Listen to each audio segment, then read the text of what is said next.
Assalamualaikum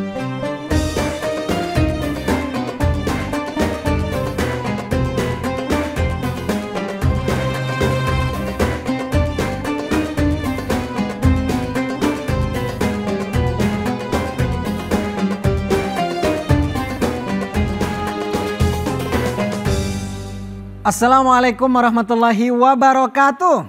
Waalaikumsalam warahmatullahi wabarakatuh.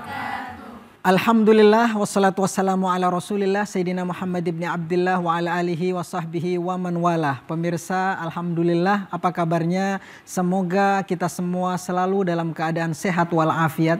Pada pagi ini kembali lagi bersama saya Muhammad Hizbullah dalam program Serambi Islami spesial kajian ulama dan umara.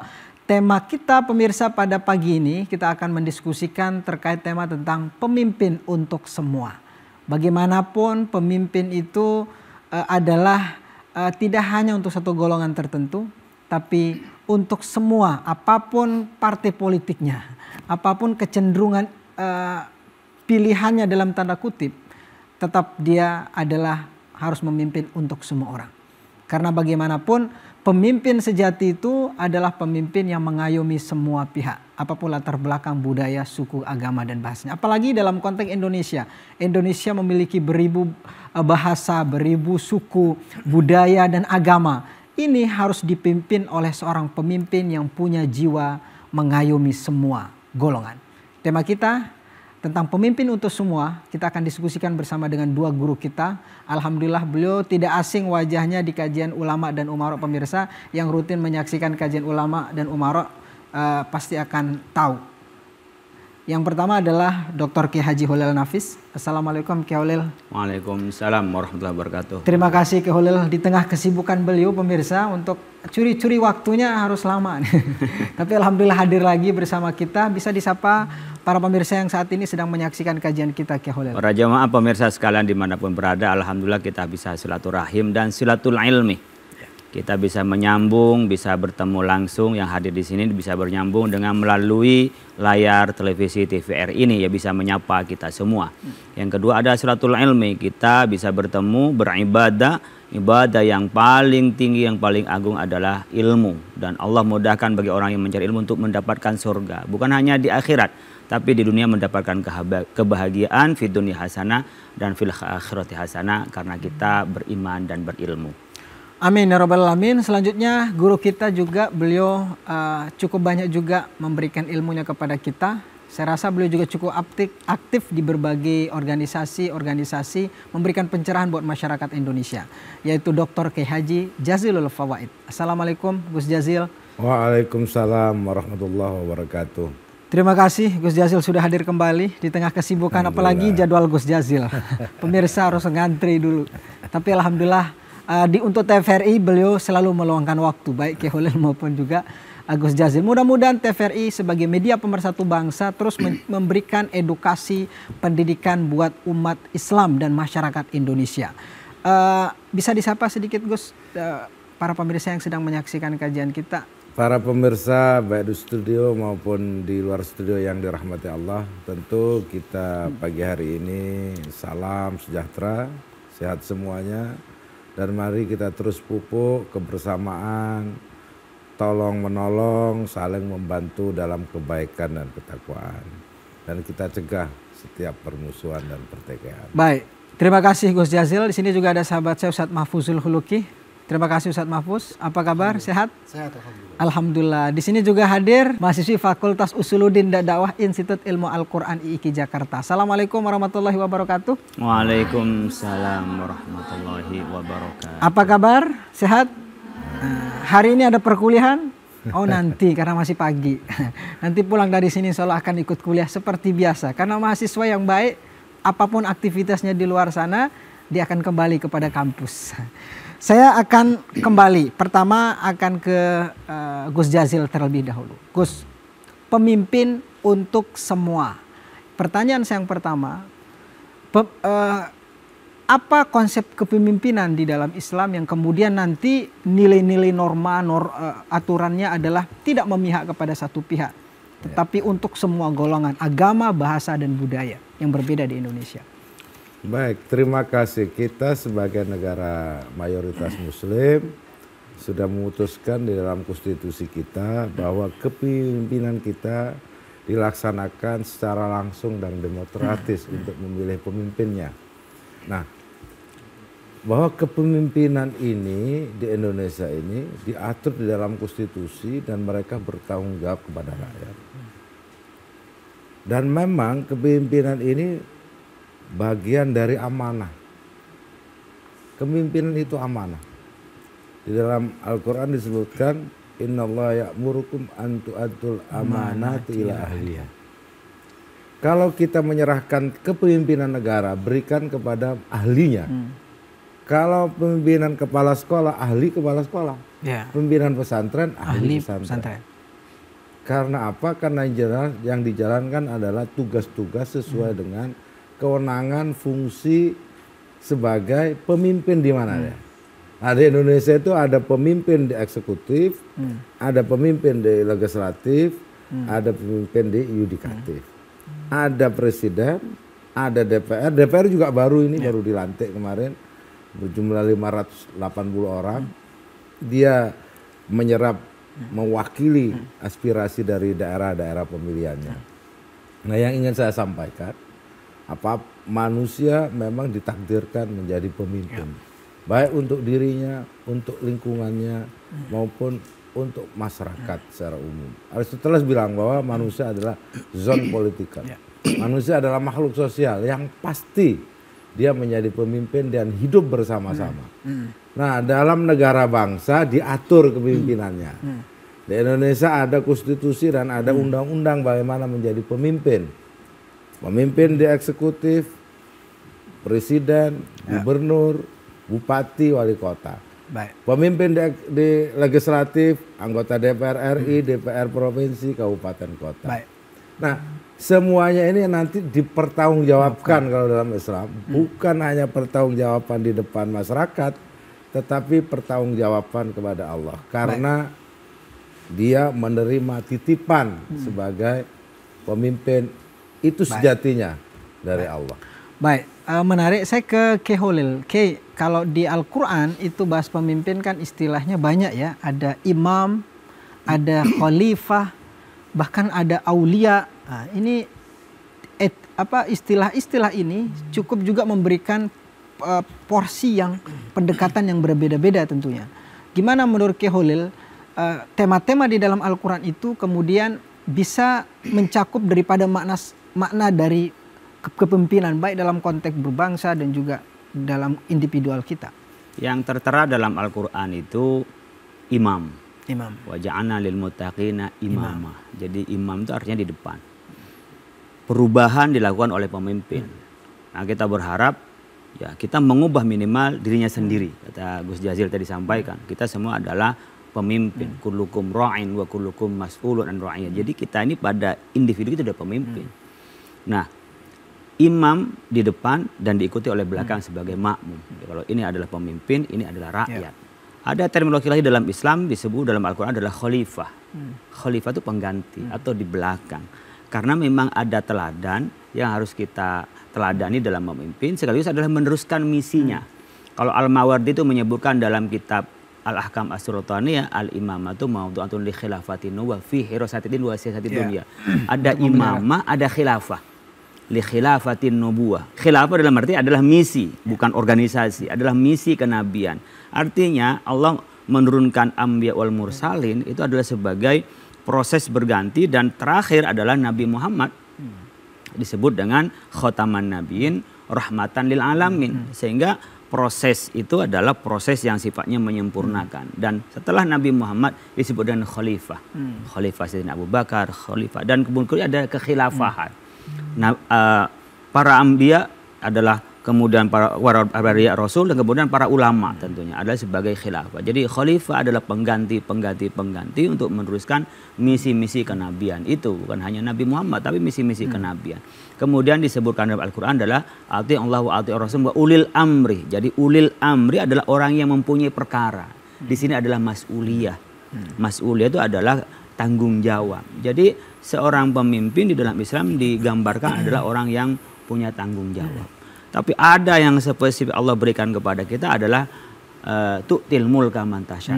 Disebut dengan malik. Mulk, malik. Makanya kerajaan. Makanya Al-Ghazali itu menggambarkan kekuasaan. Ad-din wal mulku tau'aman, fad-dinu aslun wal mulku harisun. Famala asralahu famahdumun wa mala harisalahu fadai'un. Jadi kekuasaan dan agama itu bagaikan dua sisi mata uang, bagaikan saudara kembar. Gak bisa dipisahkan. Ya, sementara agama sebagai pondasi dan kekuasaan adalah bagian dari bangunannya. Tanpa ada pondasi akan roboh, tanpa ada bangunan tidak ada yang menjaganya. Jadi keseluruhan dari istilah itu ada menggambarkan bahwa pemimpin itu ada yang bertanggung jawab, menguasai, meneruskan misi kenabian, saat yang bersamaan adalah dia penyebar rahmat kepada alam raya ini. Baik, pemimpin adalah penyebar rahmat bagi semua umat manusia. Istilah-istilah dalam Al-Quran cukup banyak dan tadi menarik baik dari Al-Ghazali maupun Al-Imam Al-Mawardi. Insya Allah nanti kita akan diskusi lebih dalam lagi pemirsa, tetaplah bersama kami dalam program Serambi Islami spesial kajian ulama dan umarok.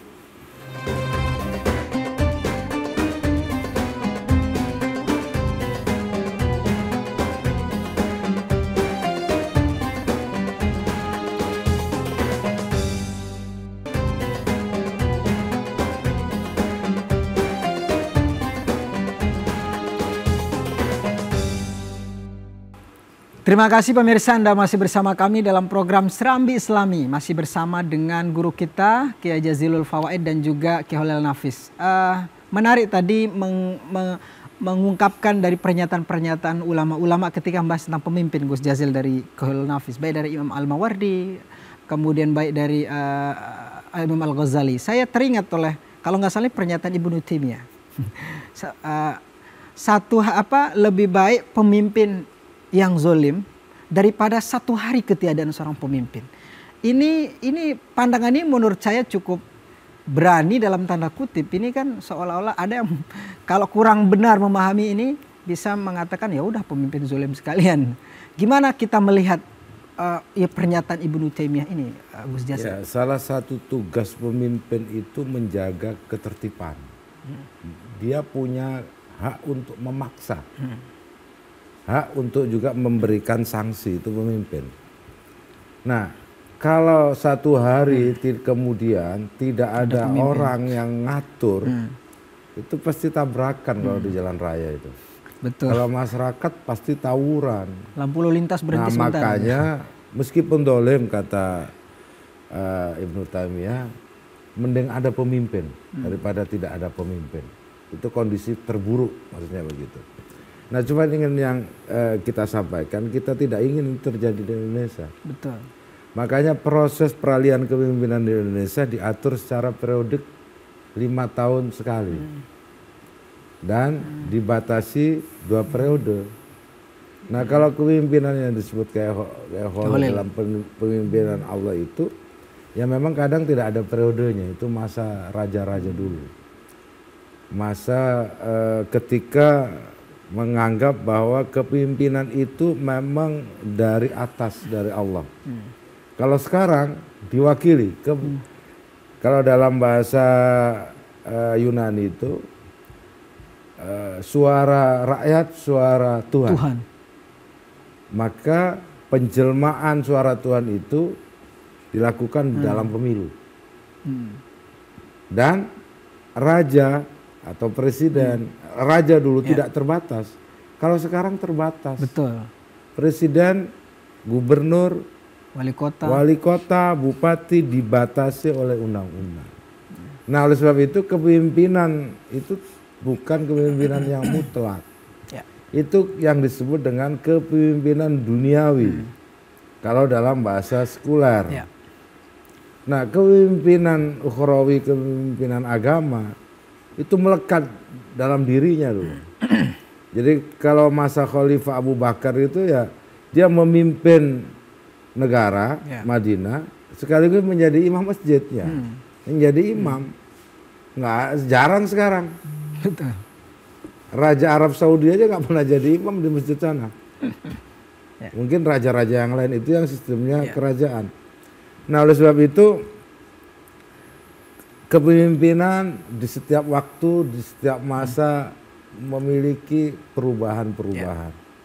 Tapi yang tidak berubah adalah bahwa dia diberikan tanggung jawab Ya. untuk melaksanakan tugas tertentu, diberikan amanah untuk memimpin Baik. dari rakyatnya. Maka jaga amanah itu sebaik-baiknya. Kalau sekarang kan para pemimpin juga bisa dilihat visinya itu. Ya. Kalau dulu kan ya dari anak, dari ayah ke anak ke anak. Kalau sekarang calon pemimpin itu Bisa diakses visi misinya. harus ada debat kandidat dulu. Debat kandidat gubernur Jawa Timur, debat kandidat gubernur DKI. Masyarakat tidak memilih kucing dalam karung istilahnya kalau sekarang. Pemimpinnya sudah jelas ini visinya, ini yang mau dilaksanakan. Bahkan bisa diukur. Ini bisa baca Quran apa enggak, itu ketahuan itu. Ini latar belakangnya apa, itu ketahuan. Dia bisa punya track record apa, itu ketahuan. Jadi pemimpin hari ini adalah pemimpin yang bisa kita baca dari visi misinya. Baik. Dan kita bisa tagih janjinya. Bagaimana memastikan seorang pemimpin itu sudah berpihak kepada rakyat dalam tanda kutip, bukan ke kelompoknya tertentu, Gus Jazil? Ya, tentu dilihat dari track record dan komitmennya.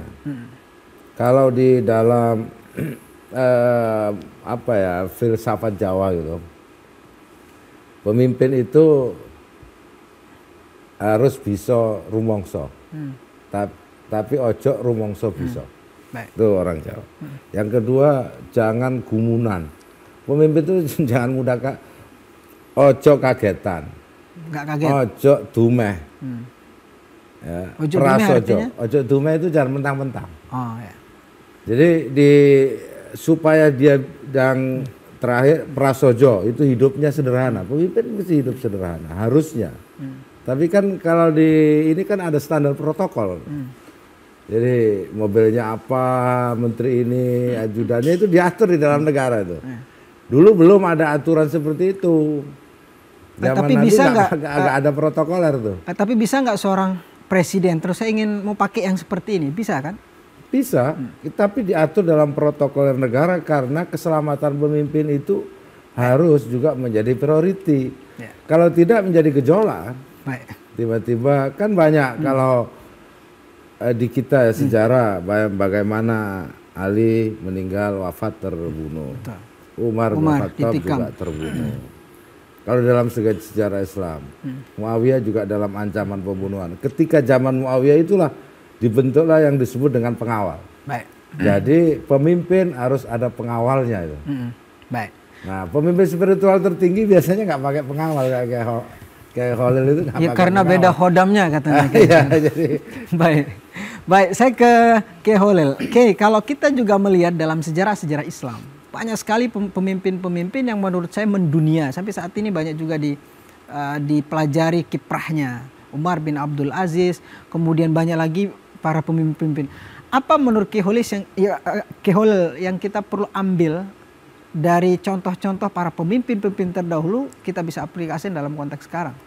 Ya, karena kita konteksnya sebagai khalifah, penerus ya.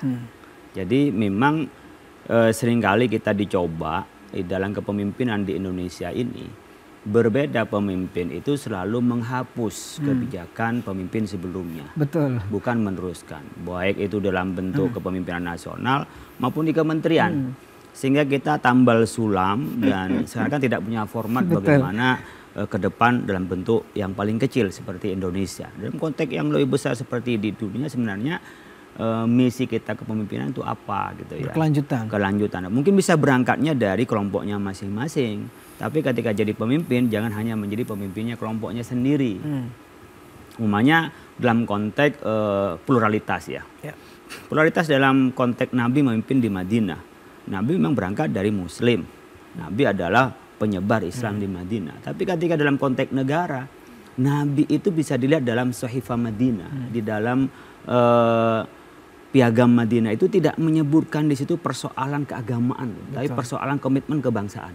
Umpamanya di dalam pasal pertama itu di dalam Piagam Madinah, innahum ummatun wahidatun min duninas. Jadi persatuan seluruh rakyat Madinah. Padahal di Madinah itu ada kelompok Aus dan Khazraj yang mulai dulu itu adalah perang terus.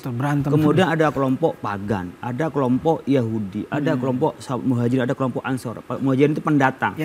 Ansor itu adalah penduduk setempat. diikat oleh Nabi menjadi pasal yang pertama adalah persatuan seluruhnya. Karena tidak mungkin kita ini membina dan membangun suatu negara tanpa persatuan. Nah kalau ini bisa ditarik menjadi konteks Indonesia, menjadi persatuan Indonesia di dalam Pancasila kita. Dalam konteks dunia, bagaimana menjadi persatuan dunia yang itu utopis ya, kayak menghayal. Tetapi itu menjadi misi besar yang bisa kita ambil. Contoh Umar bin Abdul Aziz pamannya kalau sebagai pemimpinnya. Ya tidak hanya pada sektoral, udah pasti ada agama lain. Bahkan pada saat itu yang diberikan utama adalah kesejahteraan. Sampai zakat itu tidak ada orang yang mustahikin. Jadi kembalikan kemudian semua ke Baitul Mal. Nah sekarang persoalan dunia adalah persoalan ekonomi. Dianggap negara maju kalau ekonominya maju. Betul. Negara dianggap bangkrut kalau ekonomi. Tidak ada yang bicara standar moral atau standar kedamaian. Tapi standarnya adalah standar ekonomi. Nah mungkin bisa dibalik dalam persepsi dunia. Ini standar bukan standar ekonomi. Karena kalau ekonomi nanti akan menjajah ini. Di tempat yang mereka alamnya tidak kaya, itu akan mencari rempah-rempah, akan mencari sumber daya, energi dan alam. Itu akan mencari ke tempat lain. Apakah bisa kesejahteraan itu dengan gejolak-gejolak perang? Sekarang bisa dilihat. Apakah bisa menjadi kesejahteraan di Palestina? Nggak mungkin. Sekarang Libanon sudah diserang oleh Israel. Dan di Ukraina umpamanya. Dengan proses bagaimana misi persatuan, kemudian misi kesejahteraan. Nah, untuk konteks Indonesia ini damai karena pertumbuhan ekonomi bagus. Kalau nanti sudah ekonomi itu turun, orang seringkali mengukur ekonomi. Jadi politik boleh berbeda, boleh berdebat sepanjang masa. Kalau kesejahteraannya itu terjamin, kita masih bisa stabil. Tapi mau politik stabil seperti apapun, tapi orang perutnya lapar, kemudian lapangan kerja tak tersedia, itu gejolaknya akan keras. Nah oleh karena itu antara keamanan dengan kesejahteraan itu beriringan. Makanya disebutkan dalam Al-Quran, فَلْيَعْبُدُوا رَبَّ هَذَا الْبَيْتِ الَّذِي أَطْعَمَهُم مِّن جُوعٍ وَآمَنَهُم مِّنْ خَوْفٍ. Ada dua pilar sebenarnya. Allah disembah itu, Rabbu hadzal bait, Rabbnya Baitullah, itu karena satu amanahum min khauf, ya. Satu ada rasa aman dan kedua adalah ada kesejahteraan, aman dari kelaparan. Dan ini yang bisa menyatukan kita untuk menjadi bangsa bahkan menjadi manusia seluruh dunia ini. Dan yang tadi yang saya tanyakan ke Holil menarik bahwa kenapa Nabi itu ini mungkin sejauh itu pemikirannya dalam konteks masih jahiliyah yang dikedepankan kemanusiaan. Di yang tadi ya, ini mungkin orang kan kalau orang lihat backgroundnya beliau adalah dalam tanda kutip ya, ini mungkin sempit, ulama dalam tanda kutipnya, ulama yang dimana secara sempit oleh banyak orang. Oh anggapnya agama, tapi kok sejauh itu manusia yang jadi. Atas dasar apa menurut Ki Holil gitu? Apakah karena memang jelas beliau adalah panduannya wahyu, tapi kultur kan lingkungannya itu nggak ada yang mendukung ke arah itu waktu itu gitu. Artinya kalau kita lihat studinya namanya Ahmad Sukarja yang meneliti tentang Piagam Madinah dengan undang-undang dasar kita. Kemudian ada yang melihat aspek hukum di dalam undang-undang dasar kita dengan Piagam Madinah, Profesor Dr. Tauhid Azhari, guru besar di UI. Itu menggambarkan memang di situ kebutuhan masyarakatnya ke depan selalu muncul heterogenitas. Jadi jangan pernah berpikir homogenitas. Homogen itu nggak mungkin terjadi karena kita memang Allah ciptakan heterogen. Nah keberagaman itu sudah direspon melalui panduan. Jadi realita yang memberikan arah itu dan kita ingin sampaikan di 47 pasal Piagam Madinah itu tidak ada berkenaan dengan dominasi keagamaan. Khususnya Islam sendiri tidak ada sebutan la ilaha illallah, tidak ada sebutan Muhammad Rasul, bahkan tidak ada basmalahnya. Tidak menyebut Nabi Muhammad di Piagam itu. Nah menurut saya kalau kita bicara negara Islam, misi Islam, ini harus kembali kepada zaman Nabi. Baru masuk pada sahabat, baru tentang dinasti dan seterusnya. Menarik, nanti kita akan kembali lagi mengulas pemirsa. Sesaat lagi tetaplah bersama kami dalam program Serambi Islami spesial kajian ulama dan umara.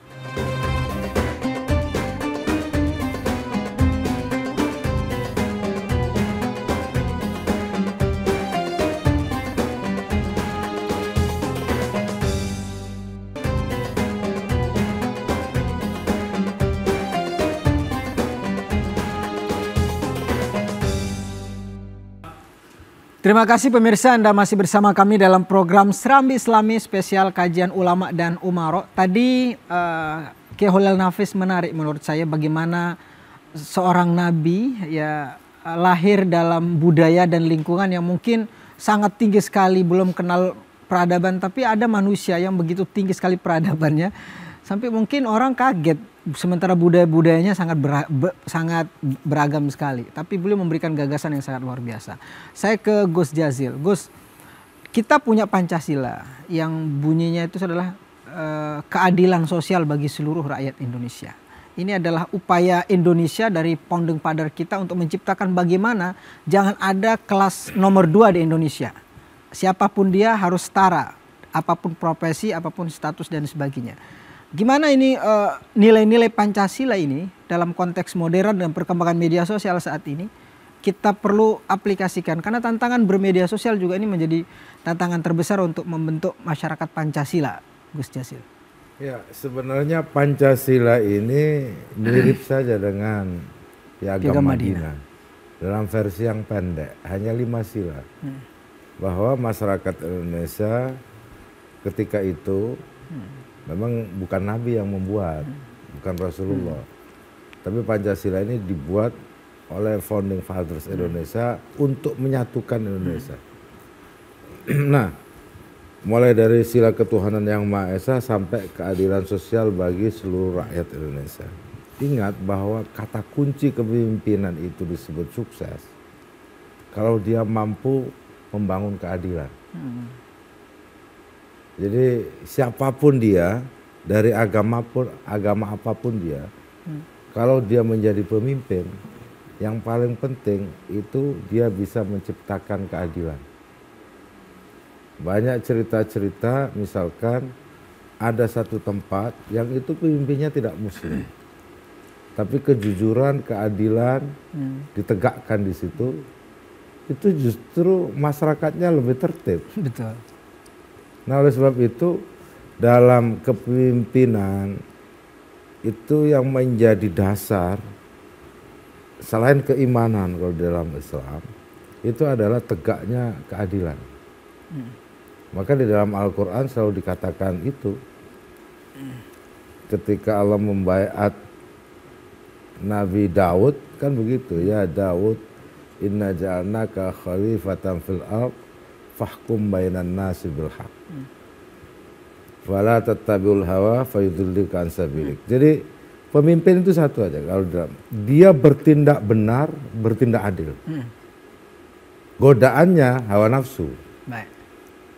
Nah, ketika pemimpin itu terseret pada keinginan nafsunya, misalkan membesarkan keluarganya, hanya memprioritaskan kelompok tertentu, pasti akan terjadi ketidakadilan.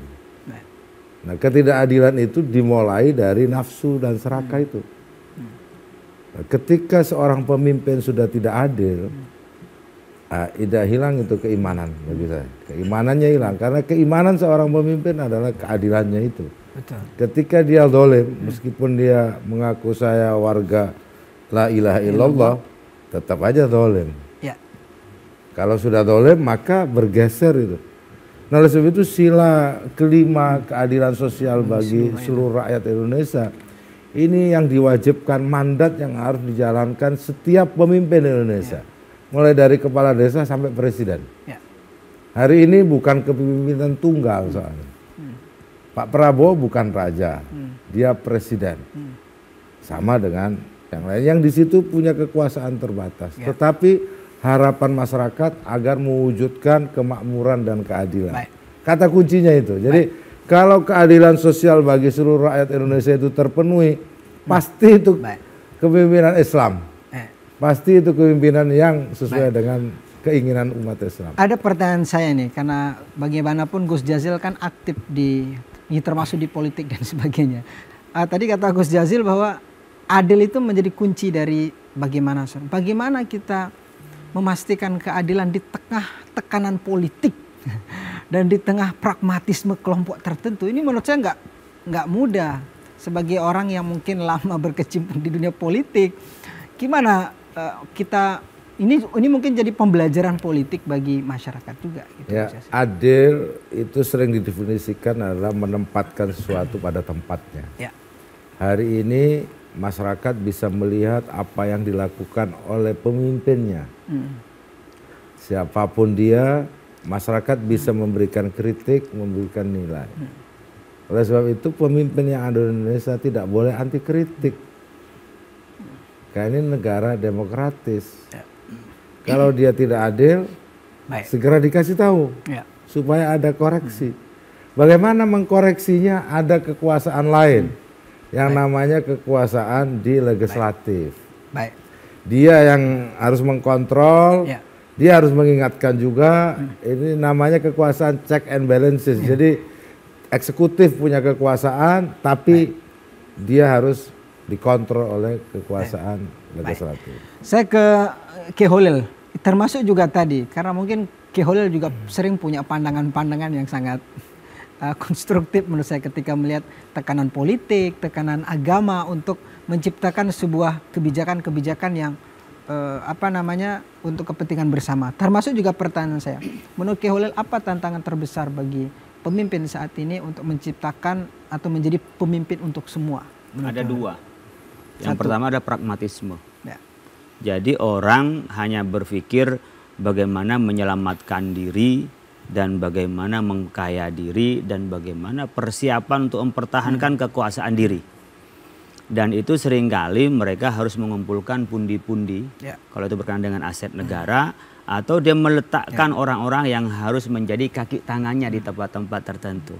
Persaingan-persaingan pragmatisme begini yang itu membuat mereka ya dengan sendirinya mengadu antar kelompok dengan kelompok yang lain. Tetapi acuannya bukan siapa yang lebih maslahah. Ya, siapa yang lebih baik, siapa yang lebih tepat. Tidak. Tapi yang berdasarkan pragmatisme, ini orang saya. Ini adalah perwakilan dari saya. Atau ini perwakilan dari partai saya. Ini perwakilan dari kelompok saya. Ini bicara begini kayak mimpi lah untuk di Indonesia itu. Untuk tidak bicara bukan kelompok saya. Itu mimpi. Tetapi sebagai bentuk penyeruan moral kita harus sampaikan terus. Betul. Bisa nggak pragmatisme kelompok dan golongan, bahkan mungkin pembiayaan untuk politiknya, itu kalau tidak dihapuskan sama sekali, tapi minimal dikurangi. Sehingga yang muncul adalah kepentingan umum dan profesionalisme. Yang kedua adalah sektoral ini. Jadi sektoral, jadi sekarang ketika kita bicara dalam konteks umumnya saya lah ya yang aktif di bidang keagamaan dan dakwah, seringkali kita tersekat oleh kelompok. Ini ulamanya kelompok ini kelompoknya ulamanya kelompok itu, ini kelompok. Saya hanya mau ngaji pada ulama saya. Ini contoh ulama. Sehingga dia tidak membuka pandangan sesama muslimnya ini untuk dari luar kelompok kita. Sehingga mereka menepi di kotaknya masing-masing, di polanya masing-masing. Bisa tidak, ini kita dibikinkan hamzah wasolnya. Hamzah wasol itu adalah berperan di mana ketika tidak berbunyi nggak bisa dibaca, kita sambung dengan hamzah wasol. Ini hamzah yang menyambungkan bacaan. Ini connecting, sambungan antar ulama, sambungan antar kelompok yang itu berpikir tentang kepentingan bangsa. Kalau dua hal bisa dikikis atau diminimalisir, maka pemimpin bersama. Kita akan bisa bersama. Dan tekanan itu bukan tekanan pada kepentingan pragmatis dan kelompok tadi, tapi tekanan apa yang menjadi masalah untuk bangsa. Baik. Dan ini sebenarnya juga nilai-nilai ini sudah ada dalam agama kita, dan itu tadi yang disampaikan oleh Ki Holil. Dua, pertama adalah pragmatisme, yang kedua adalah kepentingan sektoral, kepentingan kelompok tertentu. Nah, kita akan mendengarkan ayat suci Al-Quran. Tema ini nanti juga akan saya minta didiskusikan dengan Gus Jazil dan juga Ki Holil Nafis. Saya minta sahabat saya Ustadz Mahfuzul Khuluki untuk membacakan Al-Quran terkait dengan tema kita. A'udzu billahi minasy syaithanir rajim. Bismillahirrahmanirrahim. Ya ayyuhalladzina amanu atii'u Allah wa atii'ur rasul. أطيعوا الله وأطيعوا الرسول وأولي الأمر منكم فإن تنازعتم في شيء فردوه إلى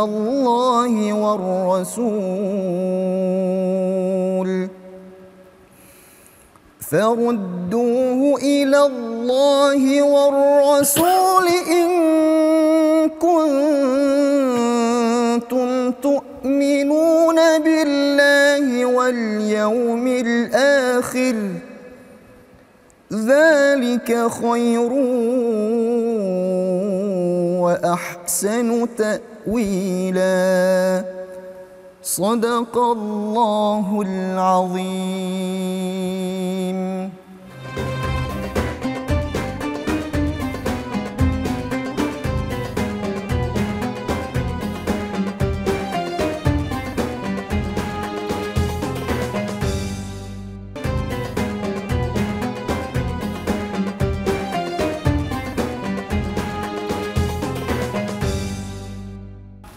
Terima kasih pemirsa, Anda masih bersama kami dalam program Serambi Islami, masih juga bersama teman-teman dari mahasiswa Fakultas Usuluddin dan Dakwah Institut Ilmu Al-Quran IIKI Jakarta.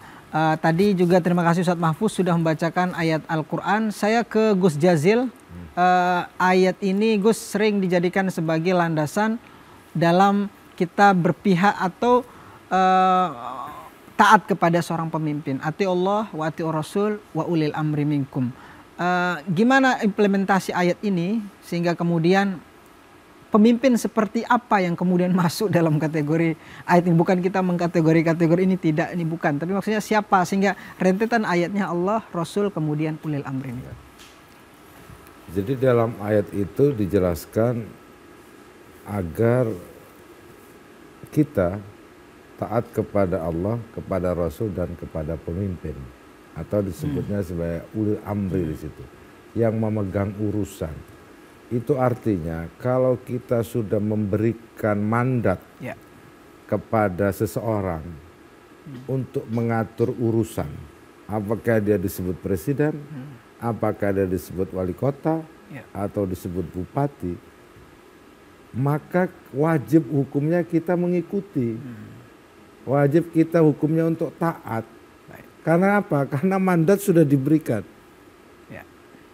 Karena apa? Karena kita sudah memberikan hak kita. Makanya di dalam Ahkam As-Sultaniyah bahwa kepemimpinan itu memang terjadi kontrak politik antara masyarakat dengan pemimpinnya.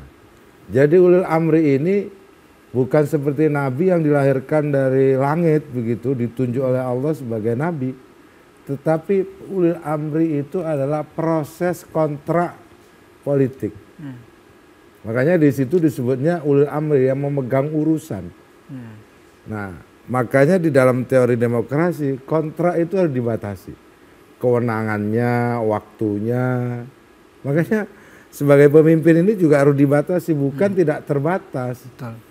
Kalau nabi apa ada batasnya? Kan nggak ada batasnya. Sampai meninggal dia tetap nabi, sampai sekarang dia tetap nabi. Kalau presiden 5 tahun dipilih, 5 tahun ke depan kalau ternyata masyarakat menyesal, tidak mampu memberikan kesejahteraan dan keadilan, kalau sudah diserahkan haknya ya dia harus taat. Seperti kita pemilu 5 tahun sekali, kalau nanti kita mau mencabut haknya, tunggu 5 tahun lagi diambil itu haknya. Tidak untuk dia, ternyata saya salah memilih pemimpin. Tetapi perlu diingat kepemimpinan dalam model ulil amri ini sekarang tidak tersentral pada satu orang. Betul. Makanya siapakah itu ulil amri? Menurut saya tidak terfokus pada satu orang. Kalau dia urusannya pada undang-undang, itu disebutnya eksekutif, apa legislatif. Kalau itu urusannya pada hukum, itu disebutnya yudikatif. Kalau itu urusannya pada eksekutif, itu disebutnya presiden. Jadi ulil amri itu banyak. Jadi bukan sekedar presiden. Tidak satu orang. Tidak satu orang. Baik. Tetapi bahwa di dalam sistem Indonesia disebut yang memiliki sistem presidensial, maka kekuasaan melaksanakan atau eksekutif melaksanakan pembangunan itu adanya di presiden, ada di tangan presiden. Baik, menarik. Ini ulil amri karena bagaimanapun ini kemudian akan melahirkan kesadaran bagi kita bahwa kita sebenarnya minimal untuk pemimpin bagi diri kita sendiri. Nah, nanti saya akan minta juga pandangan dari guru kita Keholel Nafis, tapi izin Keholel saya akan tambahkan pertanyaan beliau, tapi dari media sosial Keholel, biar dua langsung Keholel.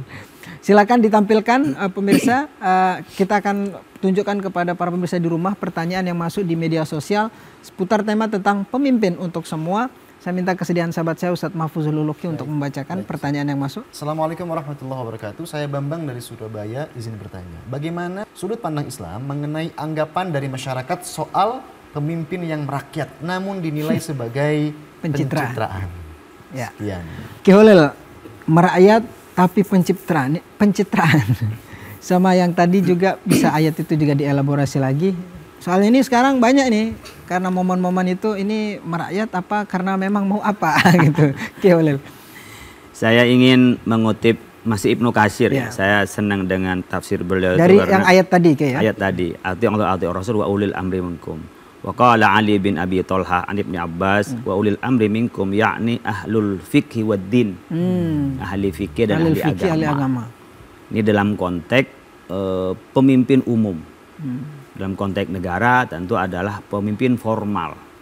Ya, ada pemimpin keagamaan, makanya antara ulama wal umaro itu jadi satu kalau ngikut dari mamanya wa kama qala Mujahid wa Atha wal Hasan al Basri wa Abul Aliyah wa ulil amri minkum yakni al ulama wa dhahir wallahu alam bisawab annal ayat fi jami ulil amri minal umaro wal ulama. Ya.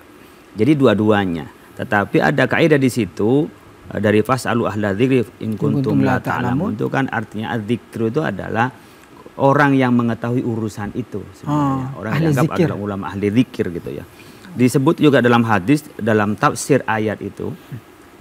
Qala sallallahu alaihi wasallam man ata'ani faqad ata Allah wa man asani faqad asallah wa man ata'a amiri faqad ata'ani wa man asa amiri faqad asani. Jadi sebenarnya ulil amri itu adalah orang yang mempunyai tanggung jawab di tempat itu.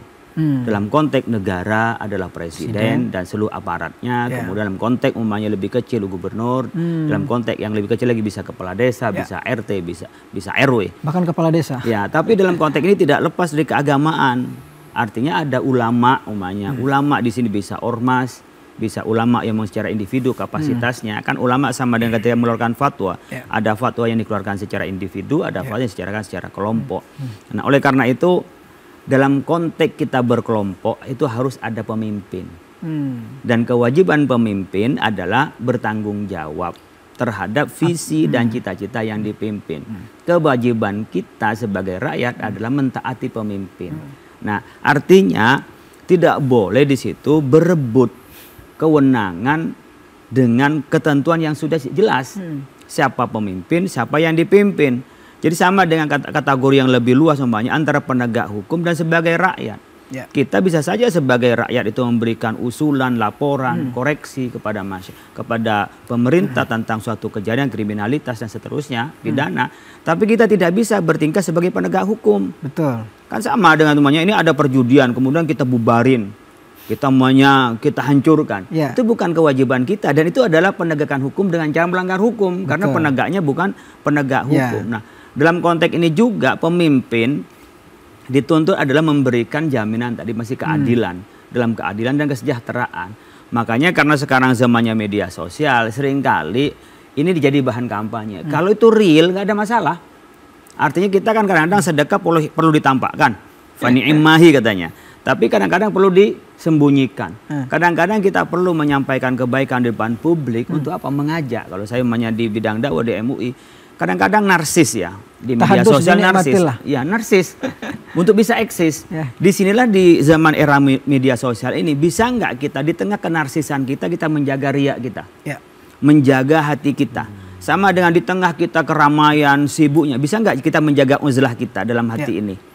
Nah, ini sebenarnya tantangan bagi kita, bagaimana pemimpin itu benar-benar bekerja, kemudian kita apresiasi pemimpin itu dengan cara mentaati. Makanya di sini kalau dia la ta'ata li makhluqin fi ma'siyatil khaliq, tidak boleh kita pada pemimpin yang maksiat.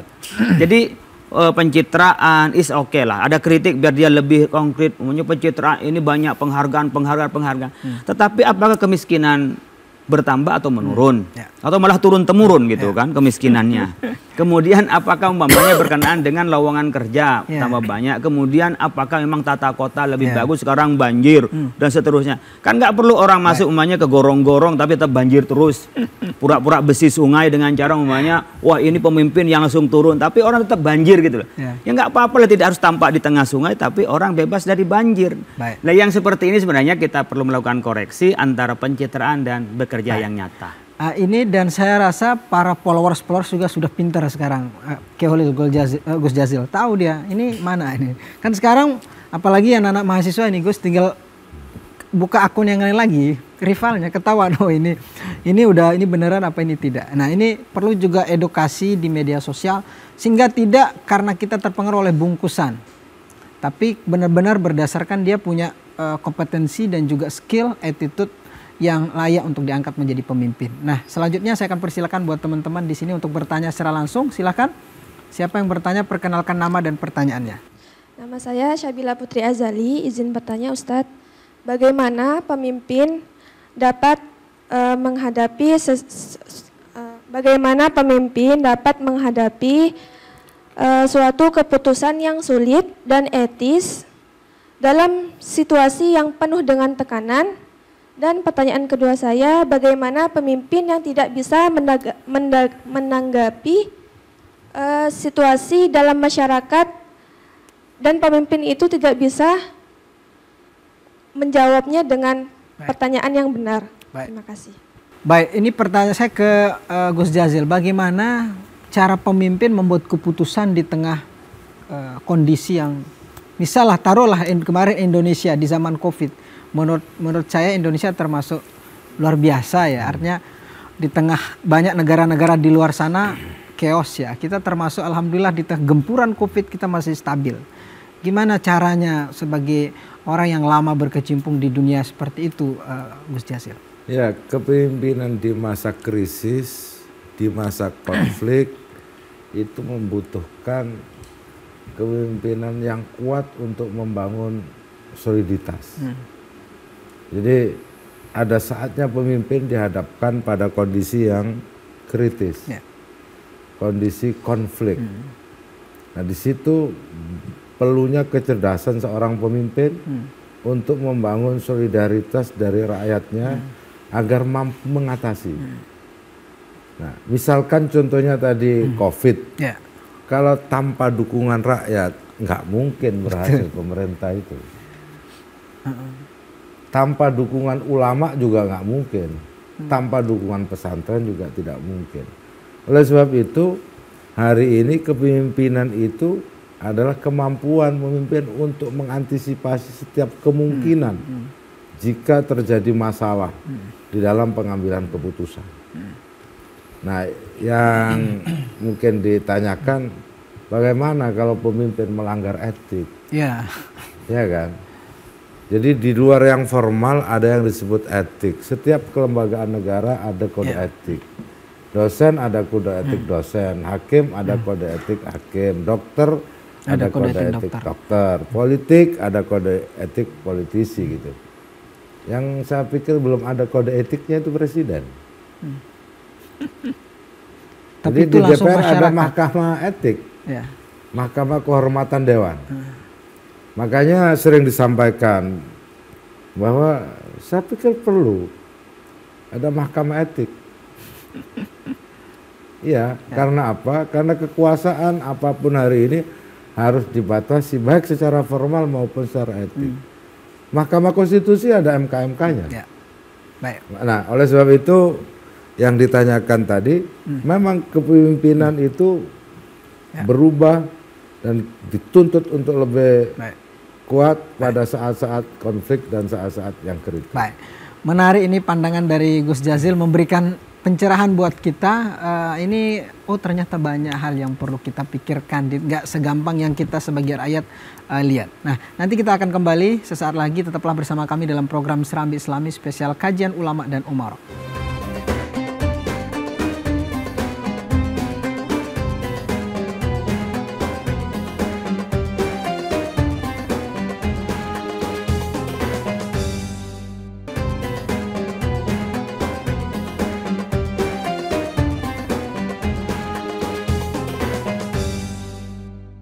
Terima kasih pemirsa, kita masih membahas tema tentang pemimpin untuk semua. Masih di segmen kali ini kita akan membacakan pertanyaan yang masuk di media sosial. Langsung saja kita akan tampilkan pertanyaan di media sosial terkait dengan tema kita tentang pemimpin untuk semua. Barangkali apa yang menjadi keluhan-keluhan teman-teman yang ada di media online terkait dengan bagaimana terciptanya sebuah pemimpin yang baik untuk semua. Silakan Ustadz Mahfuz, kita akan sama-sama melihat pertanyaan seputar tema tentang pemimpin untuk semua. Silakan ditampilkan di layar. Baik Ustaz. Assalamualaikum warahmatullahi wabarakatuh. Saya Dandi dari Cikupa, izin bertanya.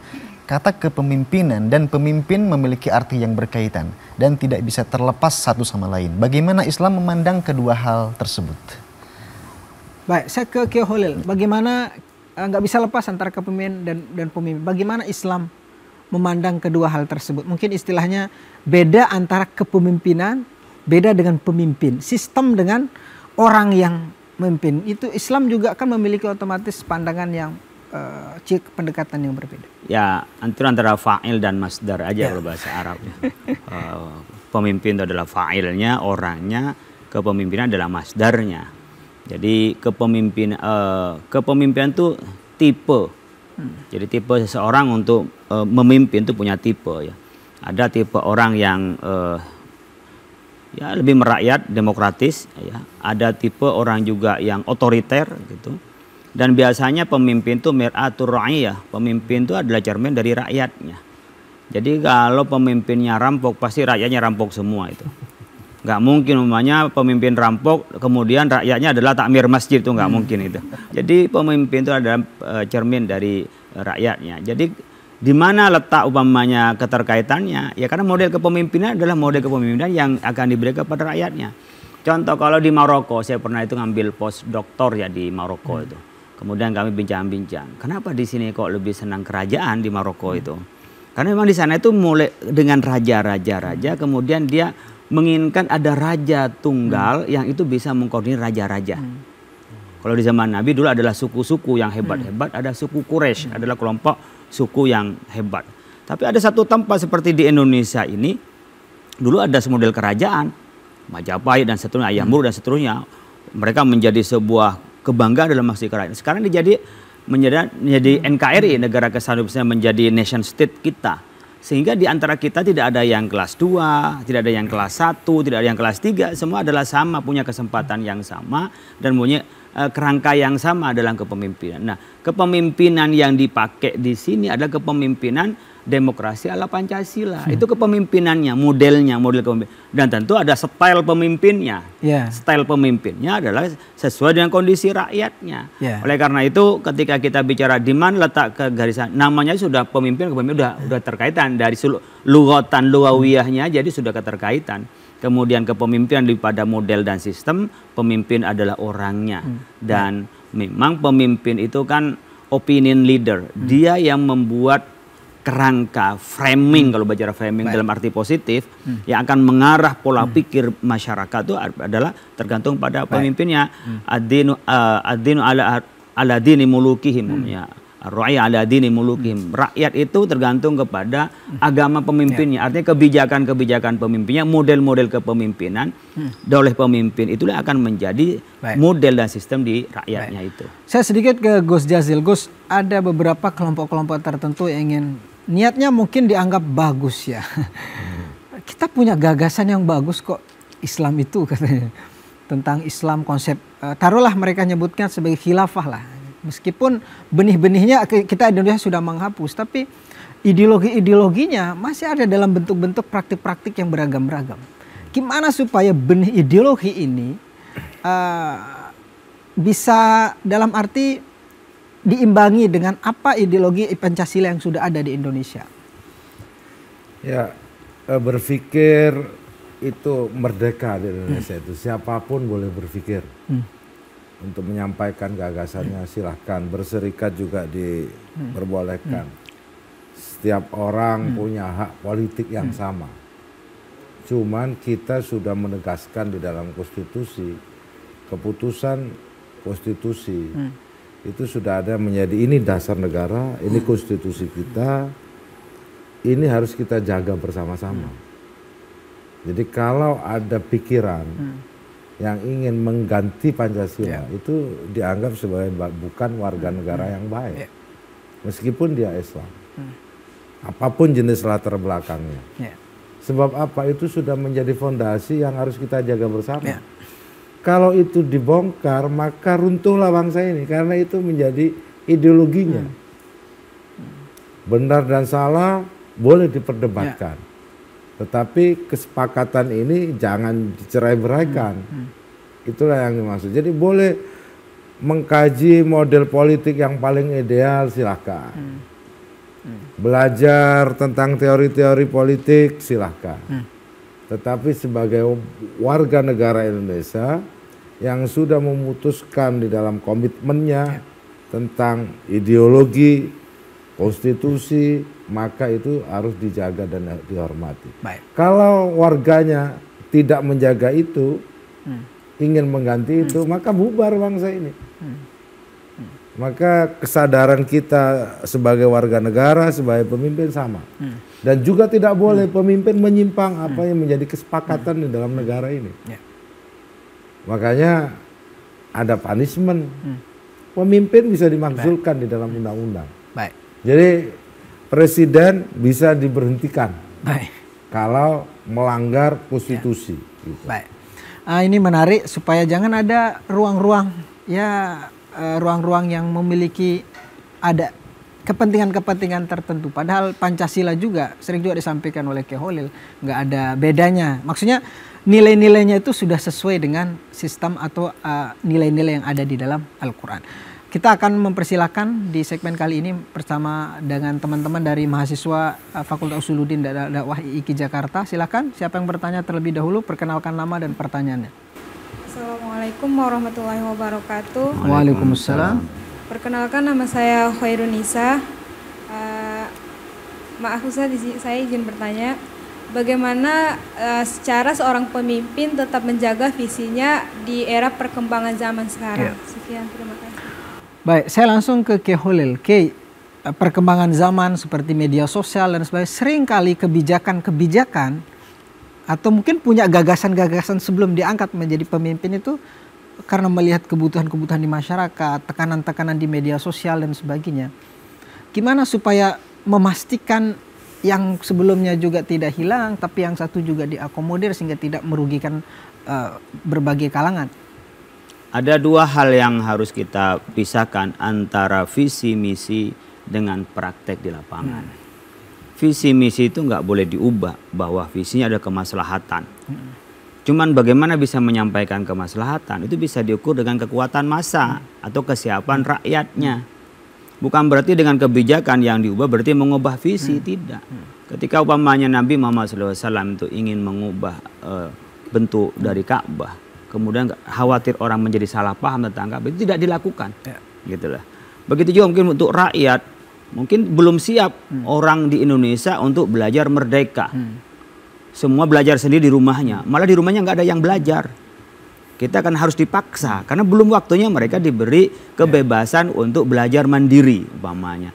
Bagus tapi rakyatnya belum siap. Sama dengan kebijakan kita belajar online. Bagi anak SMP, SMA online apa yang akan terjadi? Ya susah. Tapi kalau S3 mahasiswa saya mintanya online karena lebih mudah interaksinya dan mudah untuk mencari umpamanya referensi. Maksud saya yang ingin kita lihat dari pemimpin itu yang berubah visi misinya atau strateginya.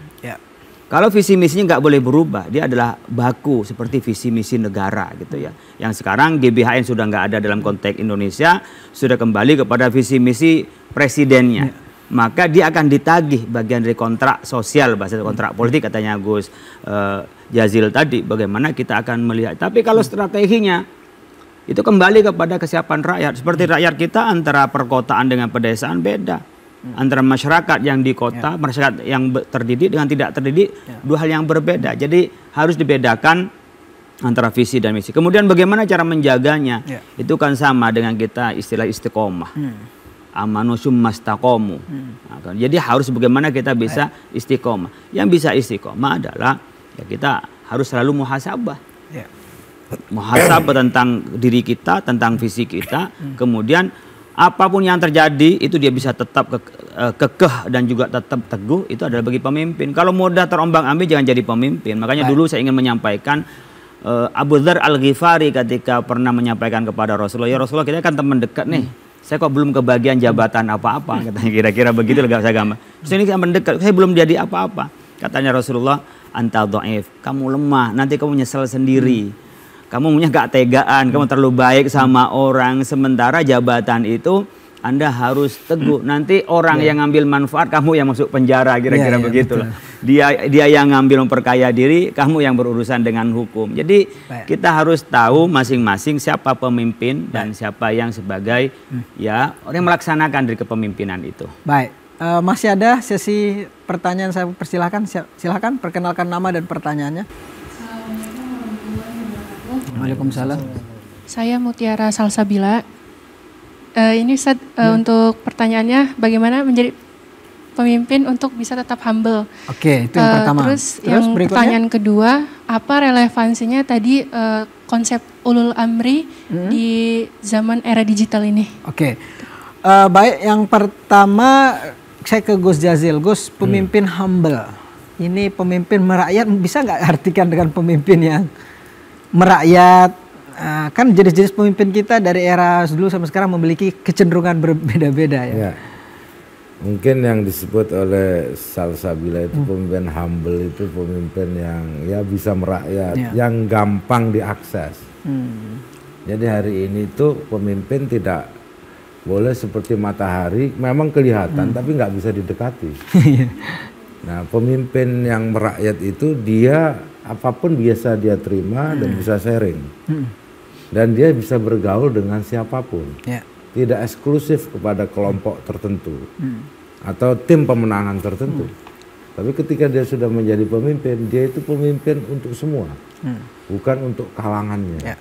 Nah, oleh sebab itu pemimpin yang seperti itu yang dilihat dari komitmennya. Di dalam apa namanya pepatah Islam itu Sayyidul Ummah Khadimuhum. Jadi pemimpin umat itu sebenarnya pelayannya. Maka untuk menjadi pemimpin yang humble, memang dia harus dirinya mengatakan bahwa saya ini pelayan. Menteri itu pelayan, presiden itu pelayan.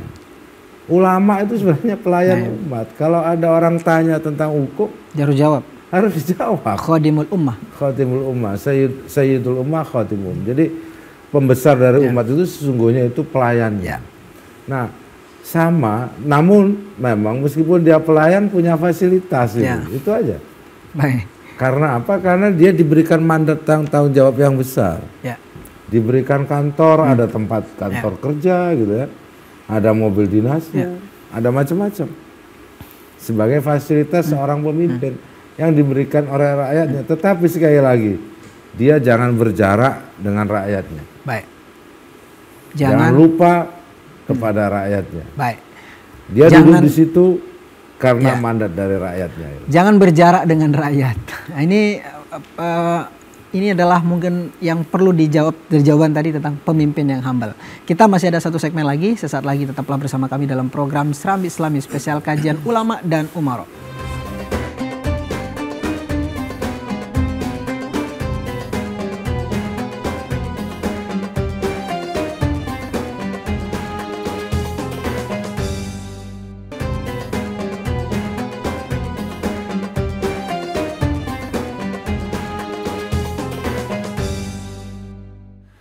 Terima kasih pemirsa, di segmen akhir ini alhamdulillah guru kita akan memberikan kesimpulan. Barangkali ada juga yang baru bergabung bersama kita di rumah, ada yang mungkin siap-siap mau berangkat kerja sambil mendengar atau sambil sarapan, mungkin jam-jam segini itu Gus dan juga Kay sambil siap-siap, ada yang pakai sepatu, ada pakai sambil dengar kita. Barangkali ini akan menjadi trigger bagaimana mungkin ada seorang pejabat yang menonton atau masyarakat siapapun. Ini saya rasa masuk kepada semua elemen masyarakat. Yang pertama saya akan minta kesediaan guru kita Gus Jazil untuk memberikan kesimpulan kepada kita semua. Apa sih harapan bagi kita untuk tercipta sebuah pemimpin bersama. Kemudian bagaimana refleksi ke depan untuk kita punya pemimpin yang mengayomi semua pihak. Gus Jazil. Ya, kepemimpinan dan pemimpin itu hal yang sangat penting di dalam masyarakat. Oleh sebab itu saya ingin menyimpulkan di dalam surah At-Taubah saja. Laqad ja'akum rasulun min anfusikum azizun 'alaihi ma'anittum harisun 'alaikum bil mu'minina raufur rahim. Ciri seorang pemimpin ini azizun 'alaihi ma'anittum. Dia itu berani menderita untuk rakyatnya. Harisun dia itu berambisi agar rakyatnya itu selamat. Bil mu'minina raufur rahim, tetapi dia penuh kasih sayang kepada rakyatnya. Jadi sesungguhnya tipikal pemimpin ini yang diharapkan adalah pemimpin yang mengutamakan rakyatnya dibanding dirinya. Yang dia berani menderita untuk rakyatnya dan juga dia menebarkan kasih sayang. Itu di dalam Al-Quran. Kalau di dalam falsafah Jawa seperti Ki Hajar Dewantoro. Siapakah itu pemimpin? Ing ngarso sung tulodo. Yeah. Pemimpin itu kalau di depan dia menjadi teladan. Ing madya mangun karso. Kalau dia di tengah-tengah dia mendorong munculnya inisiatif, munculnya kreasi. Tutwuri handayani. Kalau di belakang dia memberikan dorongan. Nah, kita rindukan dan kita ingin pemimpin di Indonesia. Apakah pemimpin politik, pemimpin agama, pemimpin madrasah, pemimpin pesantren, atau pemimpin apa saja, adalah pemimpin yang bisa memberikan contoh untuk masyarakat. Bisa diikuti sebagai tokoh pemimpin yang nantinya memunculkan kreasi dan inovasi. Juga memberikan fasilitas kepada masyarakatnya yang belum mampu. Yeah. Ini namanya tuturi handayani. Yang masih belum miskin, belum bisa bekerja, diberi BLT dulu atau apa. Betul. Nah, oleh sebab itu kepemimpinan di Indonesia tetap diharapkan di negara yang mayoritas Islam ini, pemimpin yang betul-betul mencitrakan Islam sebagai agama mayoritas, juga mencitrakan kebudayaan Indonesia atau yang disebut Nusantara. Yang dari gugusan adat istiadat yang memiliki nilai-nilai yang baik, yang itu disarikan dalam satu kata oleh Bung Karno, namanya gotong royong. Ya. Jadi pemimpin di Indonesia ini beriman dan bergotong royong, itu aja sebenarnya kata kuncinya. Baik. Kita cari pemimpin yang beriman dan pemimpin yang bergotong royong, dalam bahasa anak muda, pemimpin yang bisa mengkolaborasi kekuatan yang ada.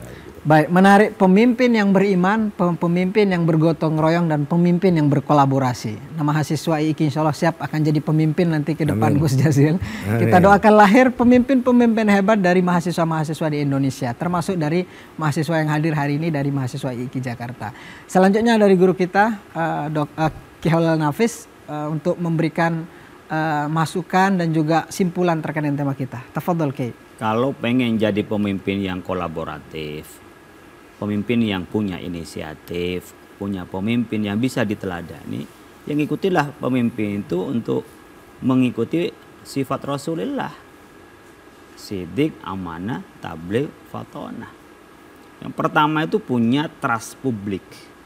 Ya, punya kepercayaan, dukungan dari masyarakat. Jadi bukan pinter pertama, tapi percaya. Maka Nabi dari awal sudah ada brandingnya Al-Amin. Jadi teman-teman harus punya branding, minimal yang terdekat lah kalau keluarga, oleh anak istrinya itu dipercaya. Jangan sampai oleh anak istrinya aja nggak dipercaya, apalagi sama orang lain kan gitu ya. Yang sidik Al-Amin. Kemudian sidik amanah. Dia bisa menunaikan setiap tanggung jawab diberikan, dia bisa melaksanakan dengan baik. Tak pernah ada yang disia-siakan. Jadi amanah itu Anda dipercaya oleh orang tua untuk belajar, maka Anda menjadi pembelajar sejati, menjadi mencari ilmu dengan benar, itu adalah amanah. Nggak kemana-mana, nggak sibuk pacaran mahasiswa kan. Kemudian dikasih jabatan bukan diselewengkan, korupsi umpamanya. Ini kan bagian dari amanah. Tabligh, Anda mampu hidup akuntabel. Tabligh transparan. Anda mampu mempertanggungjawabkan di depan publik apa yang Anda lakukan. Anda tidak menjadi pengecut, tidak jadi munafik dan seterusnya. Terakhir itu baru fatona, kecerdasan. Maka teman-teman, kalau Anda kita udah kepercayaan dari orang, fatona yang nggak terlalu cerdas pun bisa jalan. Kenapa? Orang cerdas dikumpulin, diambil idenya udah dilaksanakan. Betul. Tapi orang cerdas yang tidak dapat kepercayaan itu malah menjadi masalah. Ahli hukum malah menjadi hukuman. Ya kan? Ahli ekonomi hanya membuat orang miskin. Ya kan? Ahli IT itu hanya bikin hacker. Bahkan malah cuma melindungi judol. Nah, ya kan, ahli IT bagaimana hanya untuk memihak kepada keburukan. Oleh karena itu fatona diletakkan di akhir dalam urutan-urutan itu bukan tanpa makna, tetapi memang kita butuh menjadi pemimpin itu adalah dapat kepercayaan, dan kepercayaan itu instrumennya banyak sekali, mulai dari track record, pemikirannya, tindakannya dan seterusnya. Baik, terima kasih Kiai Holil Nafis. Ini saya rasa tema-tema yang menurut saya sangat luar biasa diberikan langsung oleh menurut saya pakar dan juga yang terlibat langsung seperti Gus Jazil dan juga Kiai Holil Nafis. Terakhir saya nanti juga akan minta doa kepada guru kita Kiai Holil Nafis, tapi sebelumnya saya ucapkan terima kasih sekali lagi Kiai Holil sudah tak bosan-bosan mampir di TVRI. Gus Jazil mohon maaf Gus, semoga sehat selalu dan bisa memberikan ilmunya buat kita semua. Ustadz Mahfuzul Huluki, teman-teman dari mahasiswa IIKI Jakarta, terima kasih. Semoga bisa hadir lagi di TVRI di program Ulama dan Umara. Akhirnya saya Muhammad Hizbullah pamit undur diri, mohon maaf atas segala kekurangan. Sekian, wassalamualaikum warahmatullahi wabarakatuh.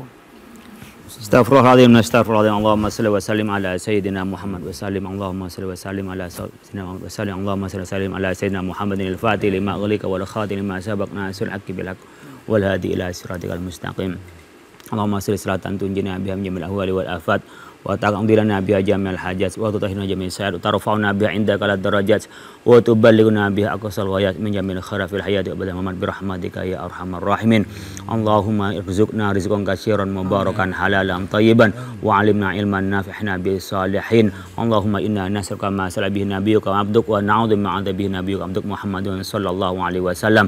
Allahumma la tada' lana fi maqamina hadza dhanban illa ghafarta wa la 'aiban illa satarta wa la maridan illa syafaita wa la idan illa qadaita wa la dhalan illa hadaita wa la hajatan min hawaijid dunya wal akhirati illa qadaita wa yasartaha bi rahmatika ya arhamar rahimin. Allahumma anfa'na bima 'allamtana, Allahumma 'allimna bima yanfa'una, Allahumma faqihna wa faqih ahlana wa qarabatin lana fi dinina. Allahumma inna nas'aluka fahman nabiyyin wa hifdzal mursalin wa ilhamal malaikatil muqarrabin bi rahmatika ya arhamar rahimin. Allahumma awzi'na an nashkura ni'mataka allati an'amta 'alaina wa an na'mala salihan tarda warzuqna waj'alna min ibadika salihin. Rabbana atina fid dunya hasanah wa fil akhirati hasanah wa qina adzabannar. Subhana rabbika rabbil izzati amma yasifun wa salamun alal mursalin walhamdulillahi rabbil alamin.